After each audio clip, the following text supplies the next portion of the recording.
Welcome to one of the finest expedition ships in the world, Explorer 2.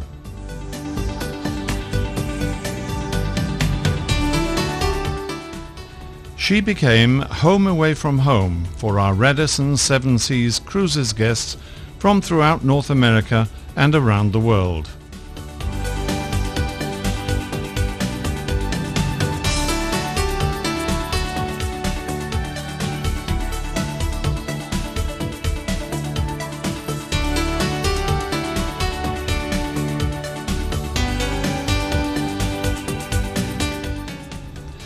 We sailed from Ushuaia, the world's most southerly city. Situated in the Argentinian section of the island of Tierra del Fuego, at the very tip of the South American continent, between the Magellan Strait to the north and the Beagle Channel to the south.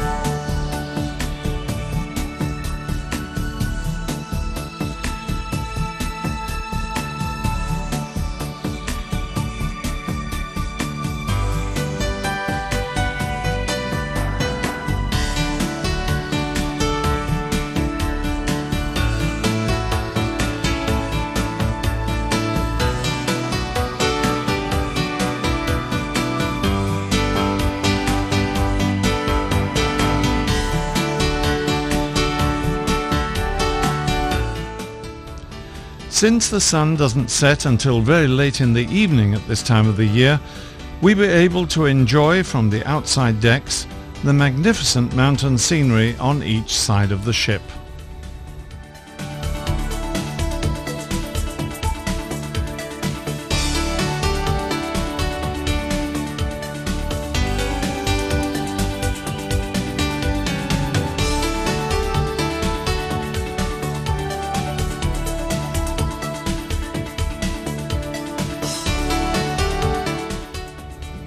As we left Argentina behind and set out towards the sea on the Beagle Channel, the sky gave us a dramatic sunset as a send-off to our expedition to the Falkland Islands and the Antarctic continent.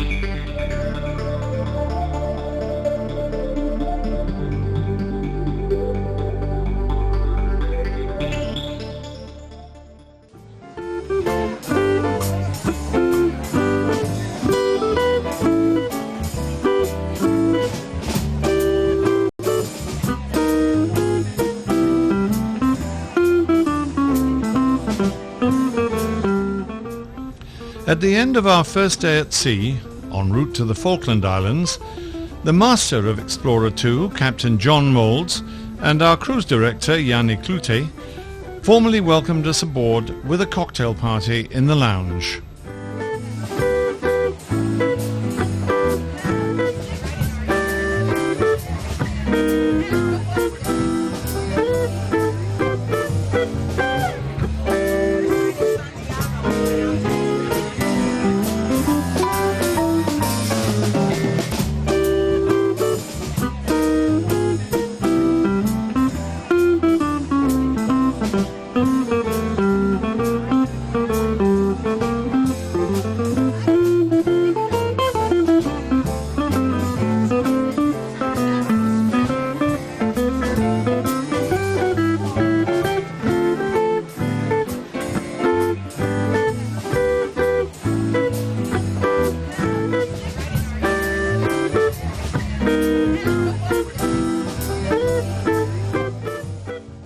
A very good evening to you, ladies and gentlemen, and a warm welcome to this cocktail party held in your honor here this evening on board the Explorer 2.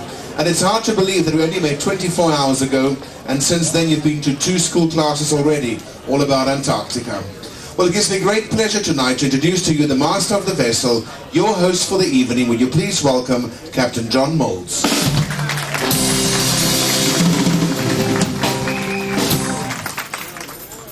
Good evening, everyone. Welcome on board. Actually, I have to say this is my first Radisson cruise ever, so it's been lovely to see you all. So I'm looking forward to seeing how different it is, but I'm sure it's going to be lovely. Raise a toast and let's drink to the weather. To the weather.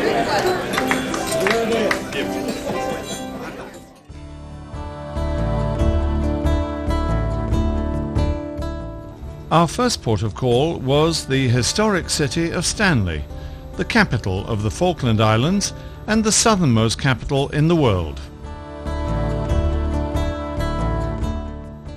Christchurch Cathedral was built in 1890 to commemorate the 100th anniversary of the British colony. The arch in the adjoining gardens is made of blue whale jawbones.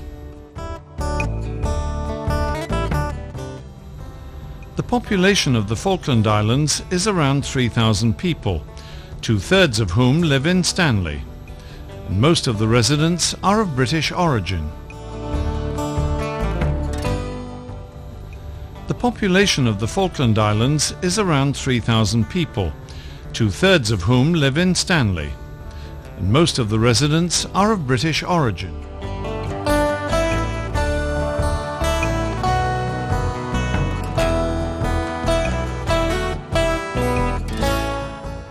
West of the post office we find the memorial to the 1982 British conflict with Argentina.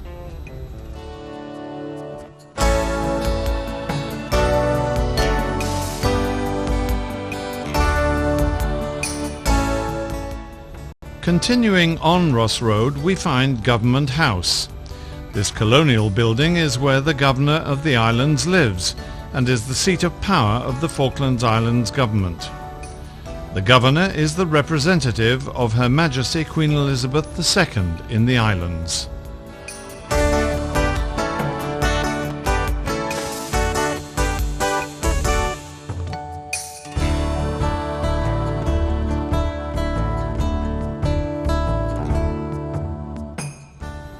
Next is the War Memorial commemorating the Second World War and dedicated to constancy and peace.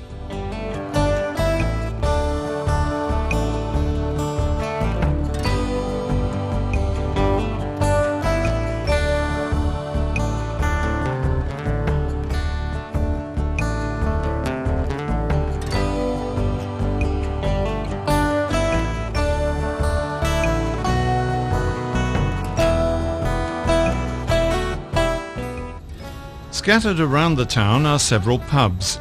A favourite is the Globe Tavern, and these provide a flavour of Britain in this far-flung outpost in the southern hemisphere.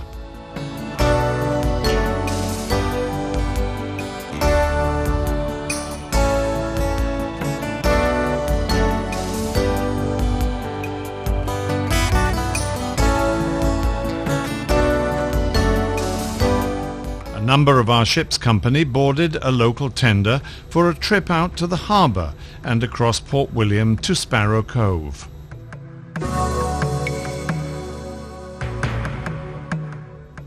Here we disembarked onto a floating pontoon and boarded Land Rovers for a bumperly sedate ride overland to Kidney Cove, about 2.5 miles to the east.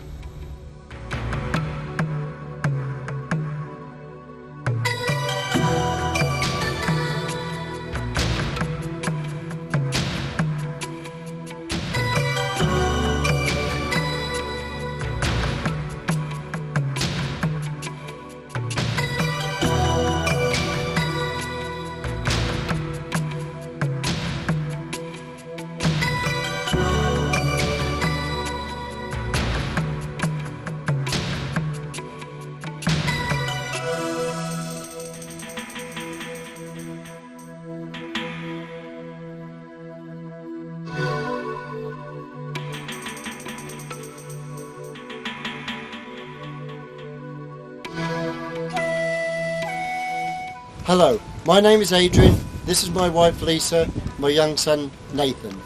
Welcome to Sparrow Cove. This is where you'll get a 4x4 Land Rover excursion you'll never ever forget, to go and see King and Gen 2 penguins. In spite of having been largely replaced by Land Rover and motorbike, the horse maintains its status as a cherished icon of the Falkland countryside. These animals proved themselves essential for the pioneering shepherds, but today are used primarily for recreational activities.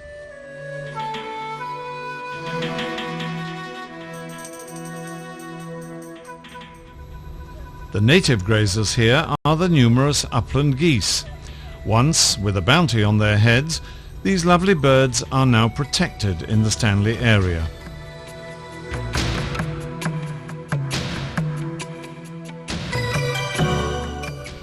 The gentoo is the third largest of the penguin species.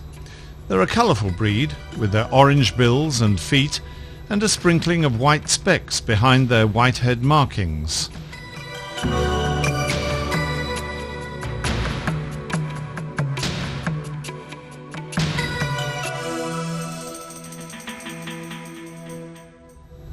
Their nesting sites also tend to be tidier than their smaller relatives, as they prefer sandy beaches and gentle grassy slopes on which to raise their young.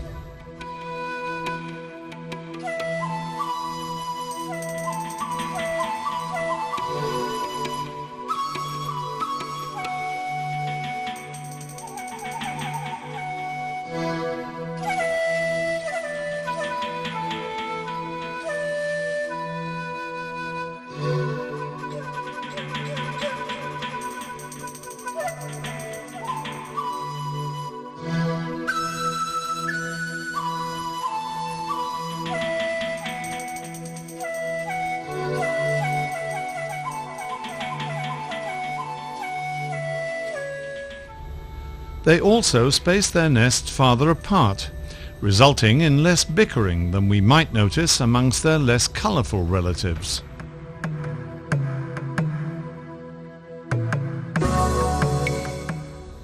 The magnificent king penguin, however, has the regal stance that befits their name. Slowly on the increase in the Falklands, small groups are appearing where they've been historically absent.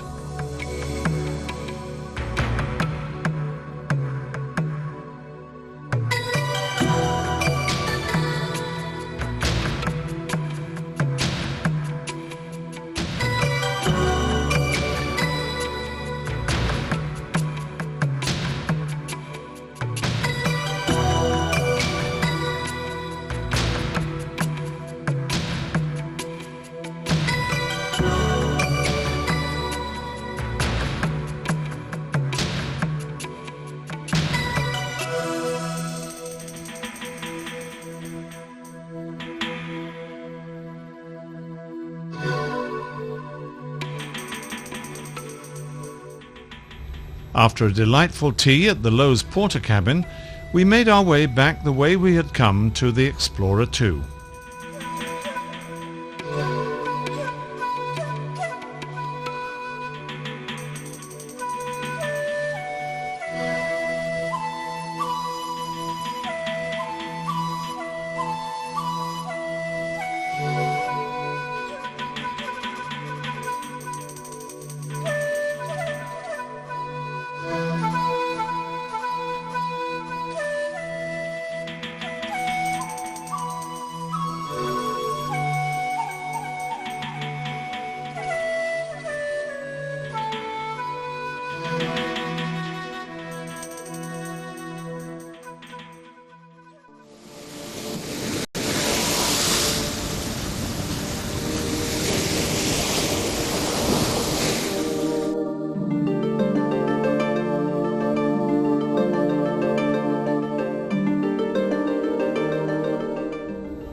On our way to Antarctica, we came across fin whales.